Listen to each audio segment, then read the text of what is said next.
ВМРО-ДПМН и Коалицијата за подобра Македонија победија на предвремените парламентарни избори одржани вчера. Според 99,72% преброени гласови, ВМРО-ДПМН освои 452.709 гласа, додека опозицијската коалиција предводена од СДСМ освои 436.469 гласа.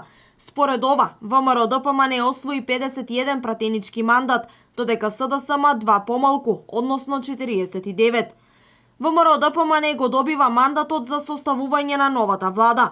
Со оглед на тоа што дијаспората не освои ниту еден пратеник, следниот пратенички состав ќе брои 120 пратеници, односно потребни се 61 пратеник за формирање на влада.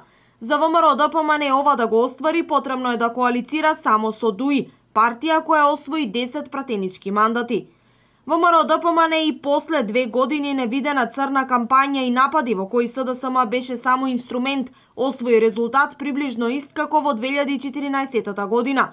Разликата во македонското гласачко тело меѓу ВМРО-ДПМН и СДСМ се уште е околу 100.000 гласови. СДСМ го компензираше поразот со огромната подршка од етничките албанци.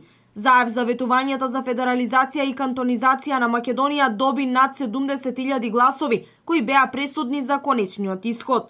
Веднаш по завршувањето на гласањето, членот на извршниот одбор на СДСМ Мухамед Зекири излезе со бројки за големата подршка која СДСМ ја добил во албанските средини, односно победиле во Брест, Арачиново, Студеничани, Диво населје, Дебар, Гостивар и во други места со мнозинско албанско население. Поточно во 2014 година ДУИ и ДПА заедно имале 220.039 гласови, а на изборите предходната година имале 117.829 гласови, со што се потврдува разликата од 102.210 гласови, кои на овие избори преминаа за СДСМ и коалицијата.